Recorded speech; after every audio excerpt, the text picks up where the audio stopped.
Good morning. இன்றைக்கி நம்ம என்ன பார்க்க போகிறோன்னா வாட் இஸ் அக்கௌண்டிங், அதை வந்து தமிழில் எக்ஸ்பிளைன் பண்ண போகிறேன். Presented by Ganesh Pandian. And accounting அப்படின்ற அந்த வார்த்தையை கேட்டவுடனே உங்களுக்கு என்ன ஞாபகம் வரும் அப்படின்னா கணக்கு பதிவியல் அப்படின்ற அந்த தமிழ் வார்த்தை தான் ஞாபகம் வரும். ஆமாம், அக்கௌண்டிங் அப்படின்றது வந்து கணக்கு பதிவியல். ஸோ அப்படின்னா என்ன, அக்கௌண்டிங்னா என்ன பண்ணுவாங்க அதில் அப்படின்னு கேட்டிங்கன்னா, அக்கௌண்டிங் அப்படின்றது வந்து ஒரு ப்ராக்டிஸ், ஒரு பழக்கம். என்ன பழக்கம் அப்படின்னு கேட்டிங்கன்னா, பிஸ்னஸில் வரவு செலவு அப்படின்னு ரெண்டு விஷயம் இருக்கும். ஸோ எவ்வளவு வருது அப்படின்றத வரவுன்னு சொல்லுவாங்க, எவ்வளவு செலவாகுது அப்படின்றத செலவு அப்படின்னு சொல்லுவாங்க. இதை ரெண்டையும் எப்பப்போ நடக்குதோ அப்பப்போ அதை வந்து ரெக்கார்ட் பண்ணி வைக்கிறது தான் வந்து அக்கௌண்டிங் அப்படின்னு சிம்பிளாக சொல்லிடலாம்.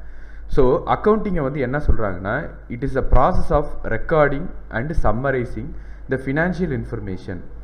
அந்த ஃபினான்ஷியல் இன்ஃபர்மேஷன், அதாவது வரவு இல்லை செலவு, எக்ஸ்பென்சஸ் இல்லை ப்ராஃபிட்டை ரெக்கார்ட் பண்ணி வைக்கிறது, இன்கமையோ இல்லைன்னா வந்து எக்ஸ்பென்சஸையோ ரெக்கார்ட் பண்ணி வைக்கிறது, அதை வந்து சம்மரைஸ் பண்ணுறது, ஒவ்வொரு ஹெட்ஸில் வந்து சம்மரைஸ் பண்ணி நமக்கு தேவையான வழியில், நமக்கு யூஸ்ஃபுல்லான வகையில் அதை ப்ராப்பராக மெயின்டைன் பண்ணுறதுக்கு பேர் தான் அக்கௌண்டிங்.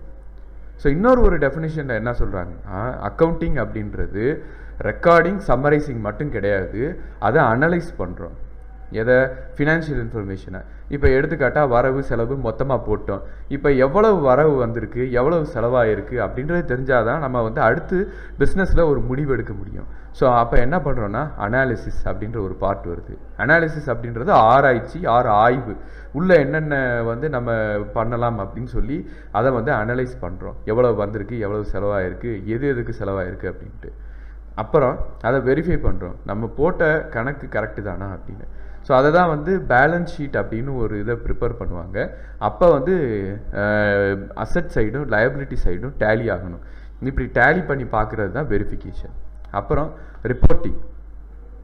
நம்ம ரெண்டு முக்கியமான ஃபினான்ஷியல் இன்ஃபர்மேஷன் ஷீட்ஸை வந்து ப்ரிப்பேர் பண்ணுவோம். ஒன்று வந்து ப்ராஃபிட் அண்ட் லாஸ் அக்கௌண்ட், இன்னொன்று வந்து பேலன்ஸ் ஷீட். இது ரெண்டும் வந்து அக்கௌண்டிங் வச்சு கரெக்டாக ப்ராப்பராக ரெக்கார்ட் மெயின்டைன் பண்ணால் தான் இந்த ரெண்டு ஷீட்ஸையும் ரெண்டு ரிப்போர்ட்ஸையும் ரெடி பண்ண முடியும்.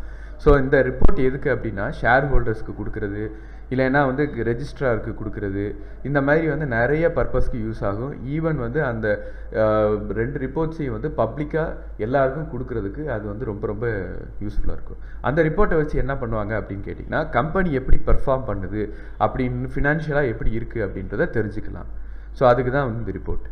And finally interpreting the results. அந்த ரிசல்ட்ஸ் என்னென்ன ரிப்போர்ட்டில் வந்திருக்கு அப்படின்றத நம்ம பார்த்துக்கலாம். ஸோ அக்கௌண்டிங் அப்படின்றது ஓவர்வியூவாக சொல்லணும்னா, எதுக்கு கணக்கு பதிவியல், எதுக்காக கணக்கை வந்து நம்ம பதிக்கிறோம், ப்ராஃபிட் அண்ட் லாஸ் வரவு செலவை பதிக்கிறோம் அப்படின்னா, நம்ம வந்து என்ன மாதிரி ப்ராஃபிட் வந்திருக்கு, எவ்வளோ ப்ராஃபிட் வந்திருக்கு, இன்னும் எவ்வளோ பிஸ்னஸ் பண்ணலாம் அப்படின்ற முக்கியமான ஒரு முடிவுகளை எடுக்கிறதுக்காக நம்ம அக்கௌண்டிங் அப்படின்றது ரொம்பவே முக்கியமாக இருக்குது.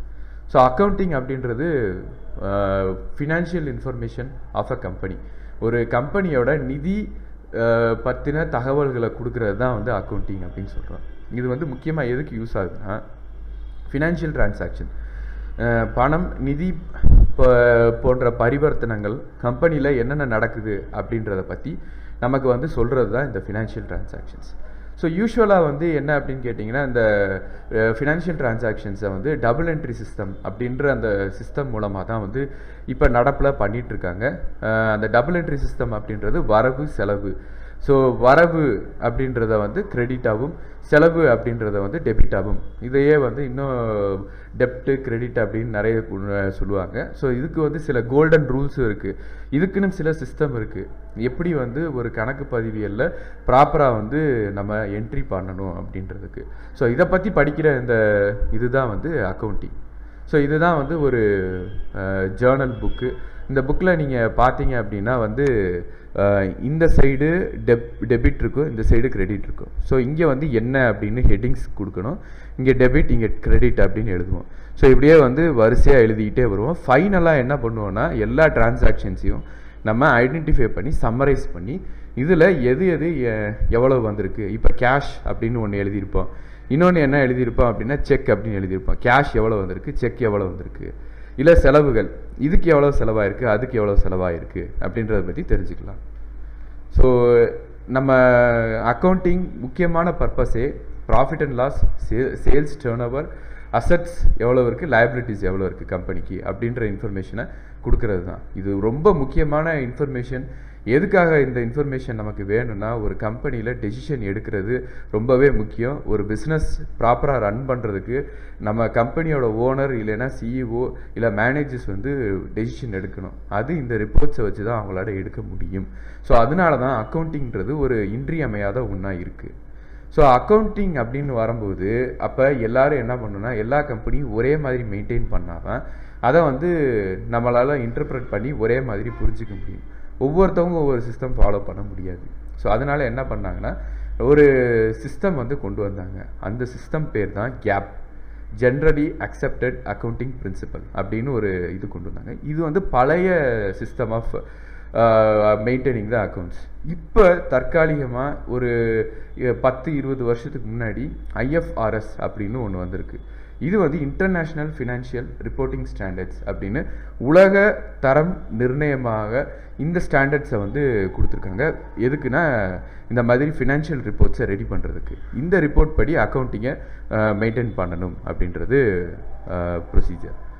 அப்புறம் ஸோ ஃபினான்ஷியல் ஸ்டேட்மெண்ட்ஸ் அப்படின்றத வந்து என்ன அப்படின்னு கேட்டிங்கன்னா, ப்ராஃபிட் அண்ட் லாஸ் அக்கௌண்ட்டும் பேலன்ஸ் ஷீட்டும் இந்த அக்கௌண்டிங் இருந்துச்சுன்னா தான் ஜேர்னல், லெட்ஜர், இதை வச்சு ஜேர்னல்னு ஒரு புக் இருக்கும், லெட்ஜர்னு ஒரு புக் இருக்கும். ஸோ இந்த 2 புக்லையும் என்ட்ரி போடுறத வச்சு தான் வந்து இந்த 2ஐயும் நம்ம ப்ரிப்பேர் பண்ணுவோம். ப்ராஃபிட் அண்ட் லாஸ் அக்கௌண்ட்டையும் இந்த பேலன்ஸ் ஷீட்டையும் ப்ரிப்பேர் பண்ணுவோம். இது எதுக்கு இந்த 2ஐயும் ப்ரிப்பேர் பண்ணுறோன்னா, இந்த 2 ரிப்போர்ட்டு தான் கம்பெனியோட ஃபினான்ஷியல் பொசிஷன், நிதி நிலைமையை எப்படி இருக்குது அப்படின்றத கரெக்டாக நமக்கு தெளிவாக காட்டி கொடுக்குறது.